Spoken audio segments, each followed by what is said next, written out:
Hey, what's up guys? Krenzo here with my first Marvel Future Red video. I decided to make this video today because after I left the soft launch server, I got the same couple questions every day. And I figured this might help a new player or two if they have the same questions.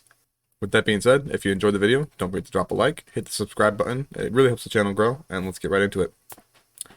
So these tips are in no particular order. In my mind, they're all important. So we're going to start off with, while leveling, grab all your collectibles, all your green quests, your gold quest, and to complete your villain log.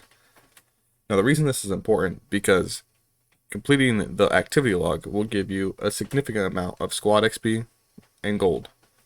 Not to mention, you're going to be completing the green quest and the gold quest as you go anyways, and this is kind of just another incentive to do so.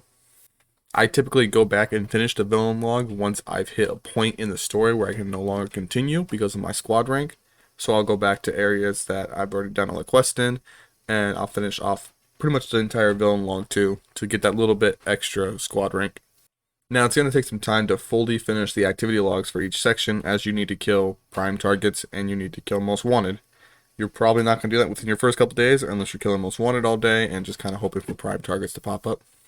Now I typically only do this with the first character I make on a server, but even when I make my alts, I still do the green quests, I still do the gold quests for the XP, the additional gold, because gold is such a bottleneck in the first, I'd say, couple weeks of the game. So it's really helpful to just knock all this stuff out and get it out of the way. My second tip is do not break down regional or set cards. They're locked for a reason. They're kind of hard to accidentally delete or break down. And I understand it could be enticing if you're that one piece away from getting your first 4-star piece of gear or your first 5-star piece of gear. Do not break down your regional. You do not know how much worth it's going to be for you down the road. I mean, if you've done your research and you know for sure you're never going to use that regional piece or never going to use that set, by all means do it. I would still advise against it. The third tip is do all your blitzes, special ops, duels, challenges, most wanteds, and Omega Wars daily, as this is going to help you with gold and going to help you with your squad rank as well. I'm going to credit a buddy of mine in my alliance, Emadas. He helped me with doing all the math for the gold.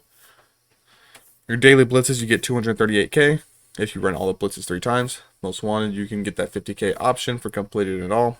Special ops, you get an additional 50k. Raid, 36, 44, or 55k per refresh, depending on what tier you're doing. You also have weekly gold sources, including alliance missions, 226k without co-ops, 330k with the co-op missions. Battle challenges, you get 510k for the first clear, all the way through. So you're going to want to do these every day, collect that gold, mainly because when you get level 100, it takes a shit ton of gold to take your abilities from level 10 or level 11 all the way to level 15. So doing these every day while you're leveling up is definitely a huge plus, and then continue doing them every day, even though you may not need that Kingpin Blitz, that Yellow Jacket Blitz anymore, even on your higher level. I'd still do them for the gold. You still want to do them for the squad XP, because even though when you're level 100, you're still pushing that squad XP every single day. It still has benefits in PvP and PvE, so you kind of want to just take every avenue you can to increase your squad rank and give you more gold. Tip number 4 is find yourself an active alliance and active friends, as it will help you with progression, even if it's just a little bit. So active friends, you get your friendships tokens every day. I do not keep anyone on my friends list that's been offline for over 28 hours, because if that is the case, then I am not getting my daily friendship tokens, and it's not beneficial to me to have them on my friends list. I run my own alliance on Hydra Empire 3, so we make sure we are active. If we have inactive people for over 26 hours, they're no longer in the alliance, as we need our daily donation to push to level the alliance, to get more passive stats increase, to get the better shop in the alliance, and just to overall help our progression as alliance together. So that's a pretty short tip. We're going to go ahead and move on to the next one. Do not try to follow a meta. Find the character you enjoy playing. This is more of a personal tip for me, as when I played the soft launch on Omega Flight, I played Spider-Man because, I was told, well, he's so amazing in PvP.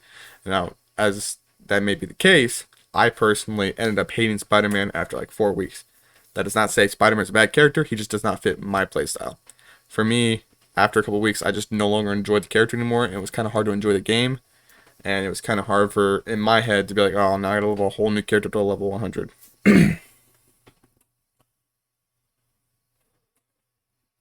My advice is, get a couple characters up to level 40, figure out who kind of fits your playstyle, who you enjoy playing, and kind of go from there.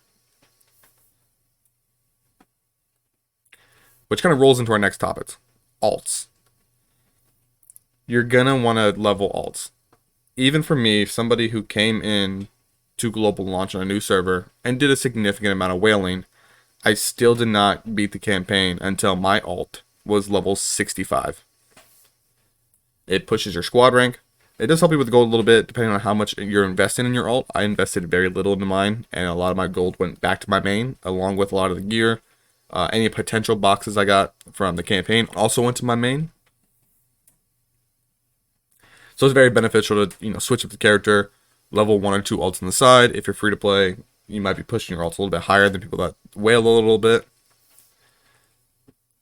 Speaking of whaling, or even currency in the game, try not to be too loose with your crystals, especially if you are free to play.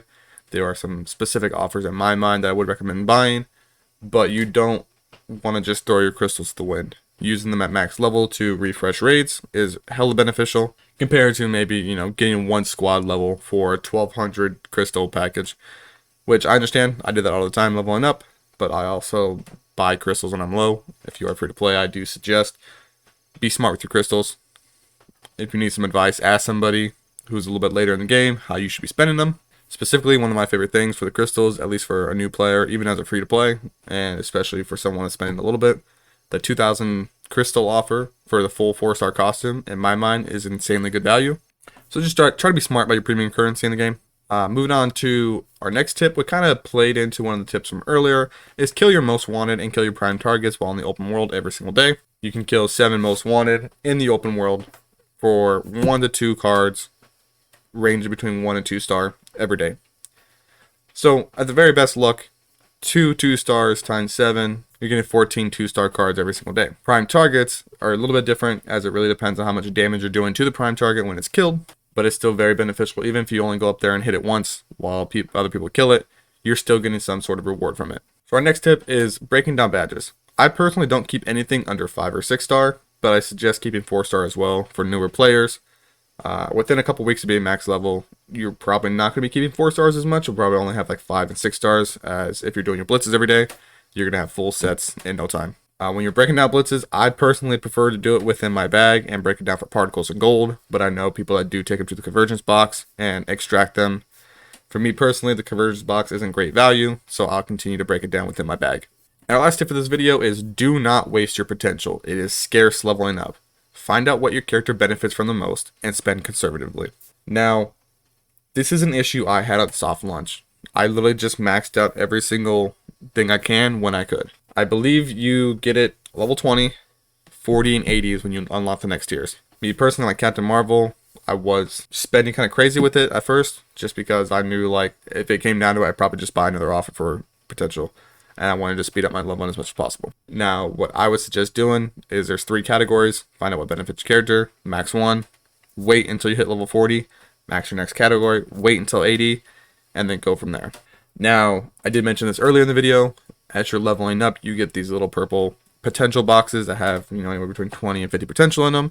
You can put those in your squad storage and give them to your main, which is what I do. All my gold, costume boxes, and potential boxes go straight to my main until I feel like she's at a point where I don't really have to be stealing from other characters anymore. And those are really my top 10 tips for new players. I hope you guys enjoyed the video. If you did, like I said, don't forget to drop a like, hit that subscribe button. I'll be pumping out some more MFR content as I'm really enjoying the game and really enjoying global launch. Shout out everybody on Hydra Empire 3. You can come check me out at Twitch. Link will be in the bio below. I stream every single day. And until the next video, see ya.